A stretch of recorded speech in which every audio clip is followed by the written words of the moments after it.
In this video, Health Shadow is going to share with you the results of a study that found your life expectancy goes down nearly 2 years during a pandemic. Introduction. There are many reasons why we should be concerned about pandemics and how they can take away from our lives. A new study has found that on average, lifespan is reduced by 1 to 2 years during an outbreak due to higher risk of infection and other complications. Watch as we break down what this all means for us in today's world and why it might not be too late to prepare now before it's too late. Before all that, welcome back to Health Shadow, your health-related YouTube channel ready to guide and join you in your healthy lifestyle journey. Don't forget to subscribe and hit the tiny bell button for updates. Give us a thumbs up before you jump into the next one. The average number of years that a person is projected to live is referred to as life expectancy.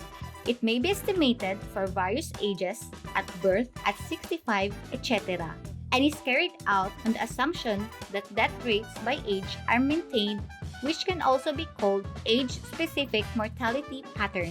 It is a statistic that summarizes a country's mortality, allowing us to compare it over generations and examine trends. Its interpretation and significance are richer, and it may supply us with critical information about a country's welfare state's degree of development. Life expectancy increases as a consequence of, among other things, improvements in nutrition, health, and most importantly, a drop in mortality, but also for a variety of other causes that lead to the previously mentioned. As an indicator, it helps us to infer the living circumstances of populations in general at a glance. However, we must not forget that the increase in life expectancy is due to a drop in mortality at all ages, not only among those at the top of the demographic pyramid. Life expectancy rises not just when the elderly live longer lives, but also a fewer young people die. Now, that stumps the heart. To summarize, it may cause us to underestimate its significance or to believe that a drop in life expectancy of a generation, which is an average, primarily impacts those who live the longest. But we just got into 2 years of pandemic. How does that affect life expectancy? What does it mean for us? There, we've got you. Despite extraordinary efforts taken since the COVID-19 epidemic began in March of 2020, recent research reveals that enough individuals died during the first year of the pandemic that the nation's life expectancy fell considerably. Death is an unavoidable element of the life cycle. Every living creature, whether it's a human, an animal, or a plant, comes to life at some time.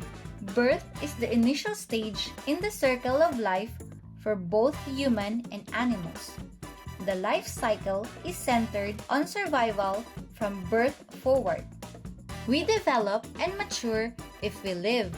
Our bodies begin to age more quickly at some point, and our final death completes the life cycle. Most living creatures require food, water, sunshine, and oxygen to exist. These things are normally provided by our parents for humans and animals until we are ready to provide them for ourselves. Survival is normally very simple for humans, allowing us to focus on many other delightful elements of life. Adults human now have a life expectancy of 75 to 80 years. Life expectancy was just approximately 35 years ago, roughly 200 years ago.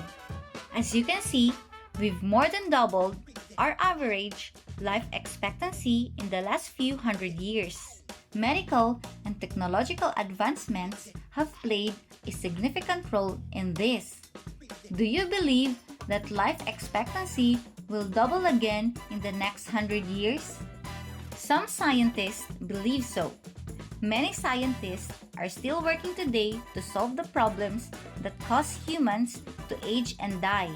Our bodies ultimately wear out as we age.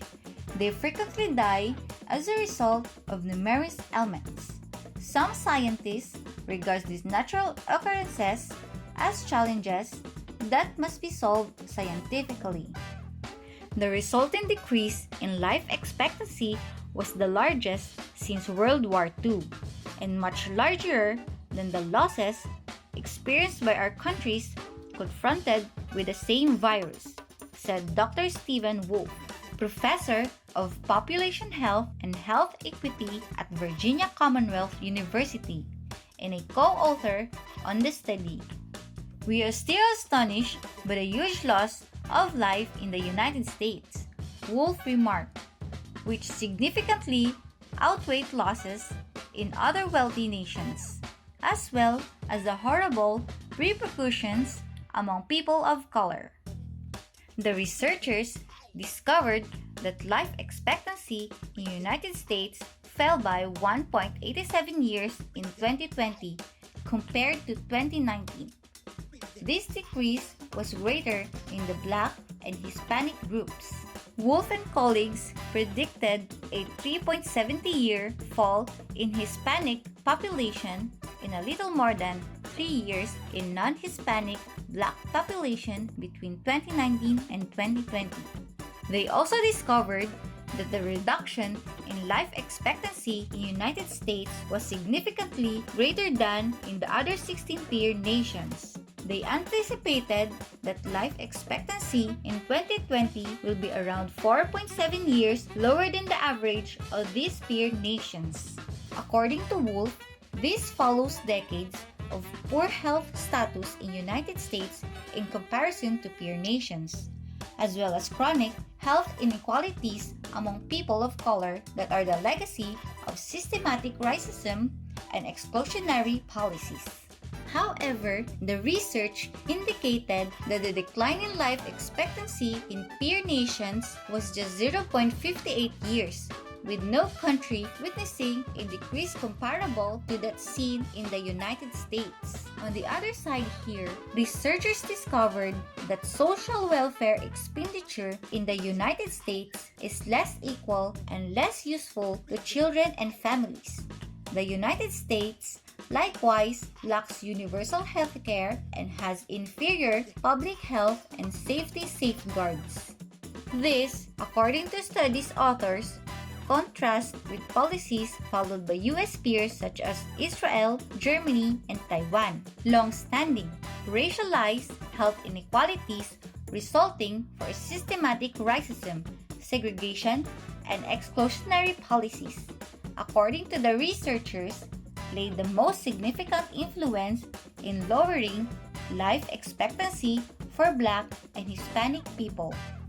The ramifications of these studies were highlighted by Peter Pitts, former FDA Associate Commissioner and head of the Center for Medicine in the Public Interest. According to Pitts, there were also a failure in public health communication to reach people who were most vulnerable to severe COVID-19. We spoke a lot about why communities of color had higher rates of COVID-19 infections, and they are all accurate. But we didn't talk about how to deal with infections inside those communities of color. He added, racism, on the other hand, exists inside the healthcare system and can lead to clinicians neglecting, dismissing, or deliberately discriminating against patients. The sections that follow look at distinct manifestation of this. In 2014, Black men and women had shorter average life expectancy than white men and women, and that was years before the pandemic. In 2014, over 20% of Black individuals were unable to obtain health insurance, compared to 10% of white and Asian persons. This ratio was 35% among Latinx adults. A 2012 research also discovered that predominantly Black zip areas were 67% more likely to experience a primary care physician shortage, or PCPs. We now acknowledge that racism and discrimination are firmly embedded in our society's social, political, and economic structures.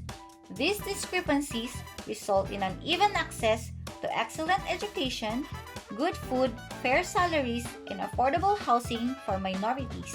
Following a series of high-profile incidents, the Black Lives Matter movement gained traction, bringing with it more student calls to confront ingrained or structural racism as well as unconscious prejudice. The COVID-19 epidemic emphasizes this. According to a May 2020 research, in the US, Black persons were 3.57 times more likely than white people to die from COVID-19. Similarly, the Latinx population faced roughly double the chance of mortality as the white population.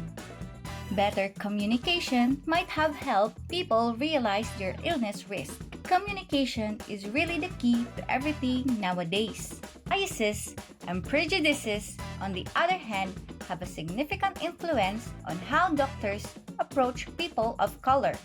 Even when economic status is not a role, this can lead to over or under diagnosis of certain disorders, a lack of effective pain treatment, and a higher health risk. BIPOC should not bear the responsibility of dealing with racism on their own. To minimize prejudice, everyone must address structural disadvantage, socioeconomic hardship, and institutionalized racism. However, there is evidence that some characteristics might help people cope with the detrimental impacts of racism, both physically and psychologically, even with COVID-19 pandemic. Racism is one of the core reasons why the life expectancy of people, especially in various colors and nations, went down nearly the drain after 2 years. Summing everything up, racism can have a significant role in the beginning of physical and mental health problems among BIPOC. According to research, stress caused by experiencing or seeing racism can have long-term consequences, raising the risk of chronic illness and mental health problems such as anxiety and depression in both children and adults. Using peer and community support, developing a strong sense of racial identity, and talking about racist experiences can all be beneficial strategies for dealing with the stress of racism. According to research, poor socioeconomic position has the same effect on physical health as smoking, excessive alcohol consumption, or an unhealthy diet. Racial groupings with higher degrees of poor socioeconomic position have more chronic mental health problems. Every illness, mental or physical, has gone up the ceiling since the pandemic. No wonder it has affected many people, all the nation and its people and colors. Bars are kept from these people and the health care, and we should remove this if we are aiming to increase life expectancy for the future, economy, the planet, and simply our lives and morality. Now here ends our video today. You're watching Health Shadow, your health-related YouTube channel ready to guide and join you in your healthy lifestyle journey. Don't forget to subscribe and hit the tiny bell button for updates. Give us a thumbs up before you jump onto the next one. See you next time.